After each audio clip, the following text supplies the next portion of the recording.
E o Jornal Diário do Amazonas desta terça-feira traz uma reportagem mostrando que cada vez mais os índios do Amazonas têm buscado formação profissional longe de suas tribos e cursando o ensino superior na capital do estado. E esta é a constatação da pesquisadora em educação indígena Joelma de Carvalho, que é professora da Universidade Estadual do Amazonas e com quem nós conversamos agora. Muito boa tarde, Joelma, seja bem-vinda. Boa tarde, irmã Lisa. Joelma, eu queria começar, que você falasse um pouco pra gente, se realmente tem vindo muitos indígenas para a capital buscando esse ensino. Tem, a cada ano a gente observa, né, que vários indígenas estão vindo de suas terras para a capital para se qualificar, né, e posteriormente buscar o mercado de trabalho, onde ele possa garantir, né, o seu emprego, a sua renda familiar. Então, cada vez mais eles vêm buscando cursos diversificados em diversificadas áreas, né, do ensino. E tem uma diferença desses cursos, Joelma, para os cursos que normalmente são oferecidos, para cursos oferecidos especificamente para indígenas? Não, os cursos que eles vêm em busca na capital são geralmente cursos voltados para a saúde, para a tecnologia, da comunicação, para a engenharia. São cursos que lá no seu entorno não é oferecido. Então, eles, por uma necessidade, né, da comunidade, muitas vezes é até eleito quem é que vai estudar na capital, de uma forma que eles possam até garantir essa permanência desse estudante na capital. Joelma, muitos deles vêm, cursam, mas voltam para a sua tribo, para o seu local de origem? Boa parte deles retornam, principalmente quando é professor. O professor, geralmente, ele retorna porque lá tem educação diferenciada. Uma educação em que o docente ele tem que ser do grupo étnico, que vai falar aquela língua, que conhece os costumes. Então, já tem, inclusive, vários editais de seleção, editado pela SEDUC, para atender, para dar oportunidade a esse professor que está formando aqui. Então, boa parte volta. Outro são questões da saúde. Enfermeiro, por exemplo, também retornam e depois eles ficam se qualificando lá, ou em Manaus, ou em outros estados. Medicina também é muito procurado. Então, quando, por exemplo, passa um aluno de São Gabriel para medicina, quando ele retorna mais ou menos, trabalha uns 6 meses, 1 ano. De lá ele vai para residência em outro estado, quando não consegue na capital. Muito legal. E quais são as opções específicas para o cidadão indígena cursar o nível superior no estado? Olha, o indígena ele é um cidadão, né? Ele pode, qualquer área ele pode escolher, né, de livre-arbítrio e escolher qual é melhor para ele. Ele pode ingressar normalmente. Agora, com as políticas afirmativas, várias universidades elas têm trabalhado cotas para a entrada de indígenas, né? Não somente na graduação, como também na pós-graduação. Então, hoje já temos em pós-graduação cotas afirmativas para afro e para indígena, sendo que para indígena geralmente são 3 vagas, né? Então, mas tem uma cota. Mas, de modo geral, eles podem entrar via vestibular normalmente, eles podem ter garantia de bolsas de apoio acadêmico ao indígena ou também concorrer com os não indígenas, tá? Então, fica aberto. E, professora, quem não quer vir à capital para cursar um curso superior, eles conseguem encontrar nos interiores do estado? Eles conseguem, mas muitas das vezes eles não se encontram com aquele curso escolhido naquele local. Então, nós temos exemplo na área de Tabatinga, Tefé, nós temos alunos indígenas, até mesmo Parintins, na região do Baixo Amazonas, que tem 3 faculdades. Porque ele começa matemática, ele faz matemática. Depois ele faz o curso de biologia. Aí, por fim, ele faz direito. Então, ele começa a buscar vários cursos até se encontrar naquela área. E também para ter um leque de oportunidade de emprego. Agora, em termos de melhoria de vida em si, quais as perspectivas que esse índio que se forma e deixa a faculdade com um diploma de curso superior, quais as perspectivas de vida dele a partir daquele momento? Bem, o que eles muito acreditam é conseguir passar em concurso público, tá? Eles querem muito passar em concurso público para ocupar cargos, né? E se qualificar cada vez mais para atender a comunidade. Então, eu sempre lhes falo no povo, né? Voltar para a comunidade para atender o povo deles. Então, quer dizer, é uma perspectiva de mudança de vida. Não quer dizer que ele vai deixar de ser indígena. Isso não existe. Muito pelo contrário, ele vai ainda fortalecer as políticas afirmativas, sua cultura voltada para aquele grupo. Então, a perspectiva de melhoria de vida é cada vez mais em busca do mercado de trabalho e mudança de vida. Então, desde já, nós agradecemos a presença da pesquisadora em educação indígena, Joelma de Carvalho, que também é professora da Universidade do Estado do Amazonas. Muito obrigada pela sua participação. Obrigada, Marisa. Obrigada a todos. E agora vamos falar de decoração ao estilo amazônico. Um projeto de design busca no artesanato caboclo e indígena inspiração e mão de obra para peças decorativas de luxo. Painéis, objetos de decoração, mobiliários e joias feitas de madeira residual, fibras e sementes. Tudo retirado da floresta amazônica. Este é o projeto Design Tropical, onde a criatividade e técnica de designers profissionais se misturam com o aprendizado passado de geração em geração do caboclo e indígena amazônico. Com 7 anos, eu aprendi a fazer artesanato com meu avô paterno e com meus tios paternos. Assim que eu aprendi. Até hoje sou profissional disso. A gente já nasceu já tendo interagindo com a madeira, qual nós trabalhamos desde pequeno, desde criança. Aí aquilo para nós, a gente tinha algumas dúvidas de algumas práticas de mecânica, de conhecimento de algumas máquinas, de algumas colagens, de algumas peças que era exclusiva. O índio Miguel Estênio, que mora no município de Novo Airão, localizado a 180 quilômetros de Manaus, capital do Amazonas, são alguns dos diamantes brutos do artesanato amazônico encontrados pelo projeto Design Tropical. Eles vieram me visitar. Chegando aqui, encontraram vários objetos que estão aqui dentro. Me perguntaram quem foi que fez. Eu disse, fui eu. Outras coisas foram compradas, geralmente. Assim que eles me viram, perguntaram se eu faço o quê, com umas coisas e tudo mais, sabe? Eles se interessaram e depois voltaram, quando chegaram aqui, pediram para eu fazer algumas coisas, para mostrar para eles se realmente eu faço, sabe? Eu fiz. E além de terem cursos para aperfeiçoar suas práticas, eles podem voltar à sua cidade sem deixar de fazer parte do projeto. Com isso, ainda fazem uma rendinha extra para a família no final do mês. Foi uma boa ajuda que deu, né? Até hoje. Mas antes das peças chegarem às mãos dos artesãos, elas passam por um projeto técnico. Fiz os primeiros desenhos à mão, né? Em seguida, definindo a forma que eu vou usar, eu passo para o computador para fazer os desenhos técnicos, já com as medidas. Né? Em seguida, eu faço o rendering, que eu já vejo a textura, o material que eu vou usar.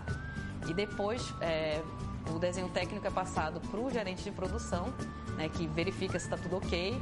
E depois disso, vai para a produção realmente. A partir da criação, que eles desenvolvem lá o design, vem para cá para a gente fazer a parte da prototipagem. Distribuir para o marceneiro, a partir daí você vai verificar o que compõe aquele desenho, o que compõe aquele protótipo. Aí você vai fazer as escolhas da madeira, né, conforme a necessidade do projeto, e a partir daí você vai fazer a confecção. E essa madeira, antes de ser utilizada para a confecção das peças, é devidamente regulamentada e possuem a documentação de origem florestal, pois muitas são de doação ou garimpadas nas margens de rios e próximo a comunidades rurais, onde árvores costumam cair pela ação do tempo e mudanças climáticas típicas da região. Todas as madeiras que são adquiridas pelo projeto são madeiras de origem ou de manejo ou certificadas, né? Temos parte também que já recebemos doações, mas de prática madeiras que vêm de manejos, onde são adquiridas através de associações, cooperativas, e todas as madeiras utilizadas no projeto Design Tropical são madeiras que elas não têm apelo comercial. Tucumã, roxinho, marupá, preciosa, muirapiranga. Essas são algumas árvores de onde a madeira é extraída para virar obra de arte. Arte essa que vem ganhando destaque nacional e internacional como essa fruteira, terceiro lugar no prêmio Ideia. E esta cesta para pães foi a grande estrela da feira Maison Paris, na França. É o trabalho caboclo e indígena da Amazônia para o mundo. No início do projeto, a ideia era apenas a gente criar 60 protótipos, e esses protótipos a gente participar de exposições no Brasil, para divulgar o nosso trabalho, ou seja, a potencialidade da criatividade local, e também a criatividade da mão de obra, entendeu? Da região. A primeira exposição que nós fizemos foi aqui em Manaus, com as 60 peças. Daí em diante, nós começamos a ser convidados a participar de exposições no Brasil todo, Rio de Janeiro, Brasília, São Paulo, entre outros estados, Geralmente, quando tinha uma semana, por exemplo, semana do meio ambiente, nós éramos convidados a expor nosso trabalho, Daí em diante, nós começamos a ser convidados a expor a nível internacional, E assim como na natureza, onde o projeto busca sua inspiração, a semente vai se tornando uma grande e bela árvore que já colhe seus frutos.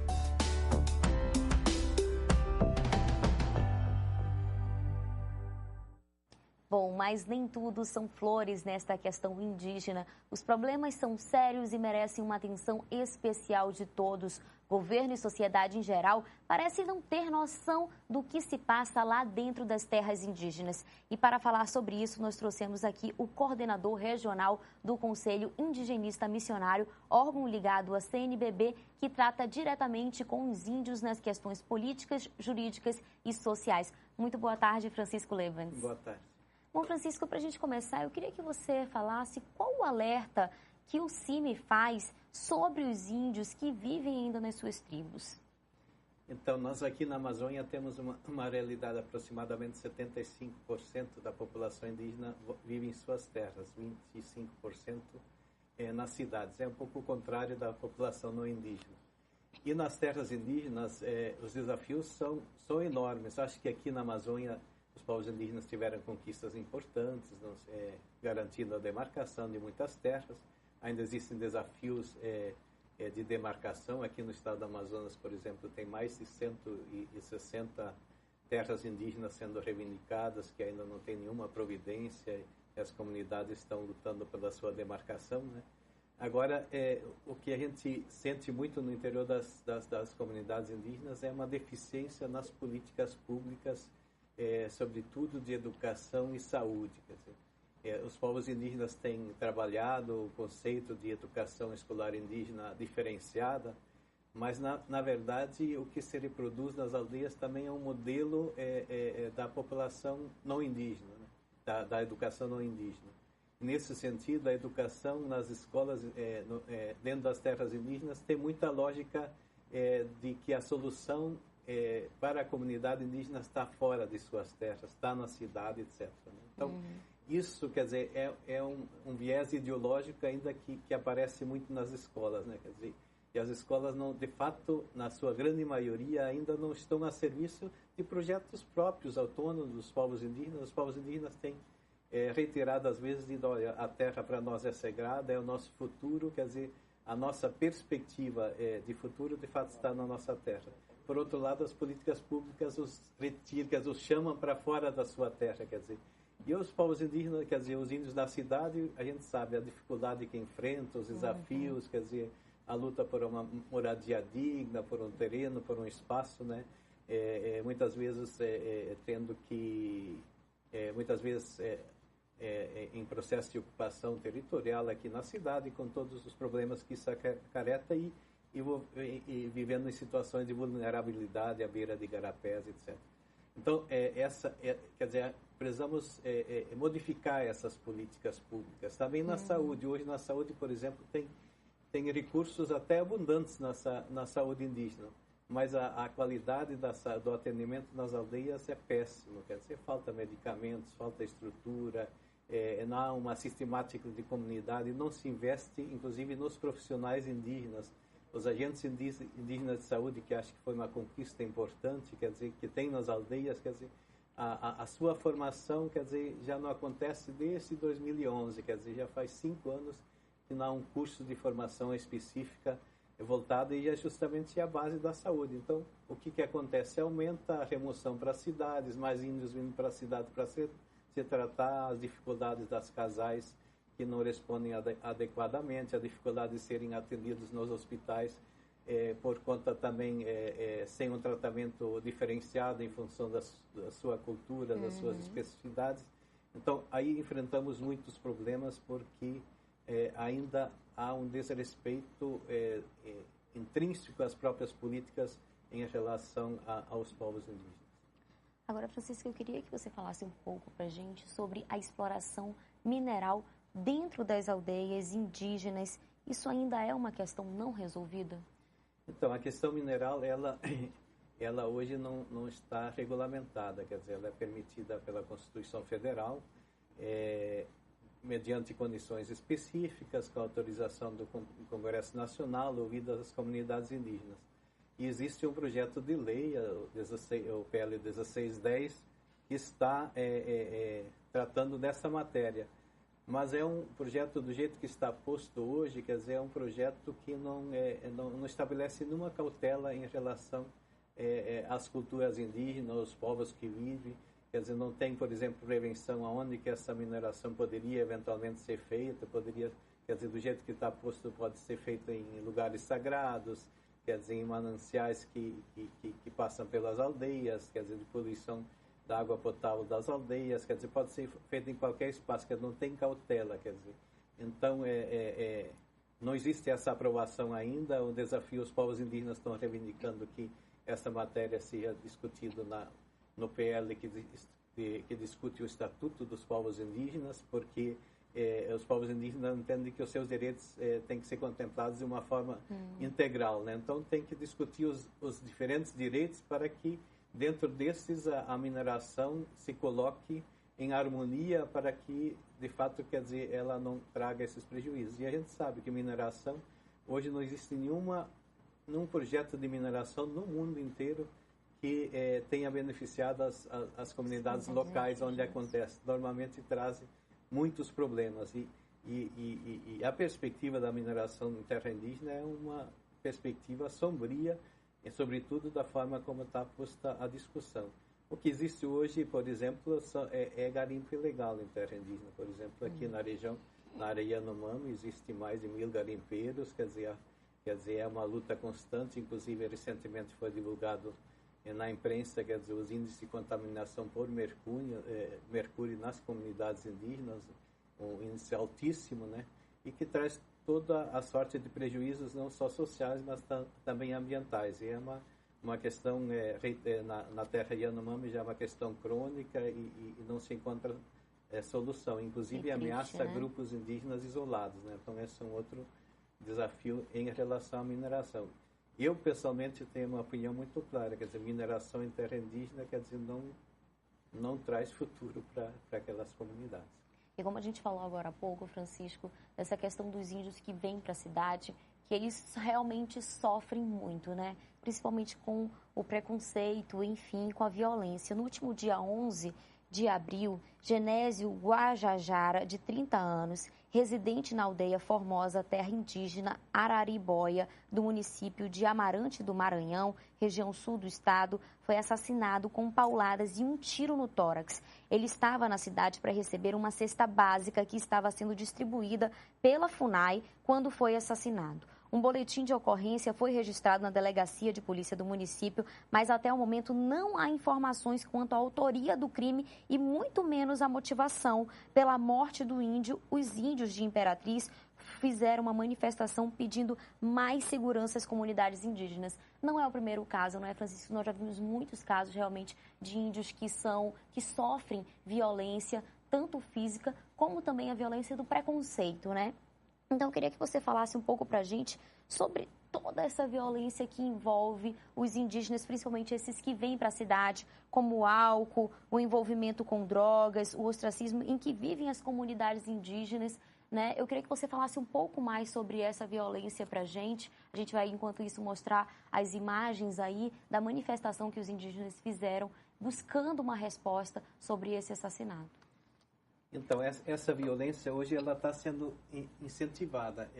Nós estamos num contexto assim muito desfavorável aos povos indígenas e as manifestações e preconceitos são cada vez maiores. Quer dizer, existem nas redes sociais, quer dizer, inúmeras manifestações de intolerância em relação à diversidade, aos povos indígenas, negros, etc. E isso tem estimulado a violência contra os povos indígenas. Os índices de assassinato de indígenas é enorme aqui no Brasil. Então, tem regiões como Mato Grosso do Sul, o Maranhão, que é esse caso relatado aqui, são situações extremas onde essa violência ainda é mais aguda, que se manifesta. E é um preconceito de intolerância em relação à forma de vida distinta, né? E também no sentido de combater ou de desqualificar os povos indígenas nos seus direitos, né? Hoje existe uma ofensiva assim muito grande por um setor do agronegócio no Congresso Nacional, buscando desconstruir todos os direitos indígenas, sobretudo os direitos territoriais, né? E os povos indígenas, e no fundo disso também está um pouco essa visão de que o índio é atrasado, que não produz, e de que é o agronegócio que produz, que traz o desenvolvimento para o país, né? E se a gente olhar, quer dizer, analisar a partir da ótica dos povos indígenas, quer dizer, é o agronegócio que não traz desenvolvimento, é o agronegócio que traz a comida envenenada para a mesa, os transgênicos, que pressiona o desmatamento, que tira as condições assim do bem-estar comum e das coletividades, né? Então, e o agronegócio, não, os índios são atrasados. Eu acho que os índios não são atrasados, os índios são justamente perceberam as sociedades do futuro, quer dizer, eles enxergam no longo prazo. E por isso estabeleceram relações em relação às suas coletividades, em relação ao meio ambiente, né? Que favorecem uma perspectiva de longo prazo. Quer dizer, hoje todo mundo está discutindo as ameaças, inclusive em relação ao futuro do próprio planeta, em função das mudanças climáticas e do aquecimento global, né? E eu acho que também o Papa Francisco, né, quer dizer, nós somos da Igreja Católica, está chamando a atenção que é para prestar atenção nas comunidades indígenas, porque eles têm muito a nos ensinar. E eu acho que qualquer essa lógica dos povos indígenas, que não é a lógica da acumulação, é justamente uma resposta positiva. E ao contrário do que muitos acham, por exemplo, a demarcação de terras indígenas não é uma solução só para os povos indígenas, é uma solução para todos nós, porque são os povos indígenas que melhor conservam os recursos naturais e que favorecem a toda a coletividade, a população de forma geral. A gente espera, então, realmente que a população consiga se conscientizar, né, Francisco, dessa importância dos povos indígenas existirem mesmo. Então, desde já, a gente agradece a sua participação. Nós conversamos com Francisco Leben, ele que é coordenador regional do Conselho Indigenista Missionário. Muito obrigada pela sua participação. Obrigado. E logo mais tem celebridades por aqui e ainda em clima do Dia do Índio, o esporte traz o tiro com arco. Fica aí que nós voltamos rapidinho.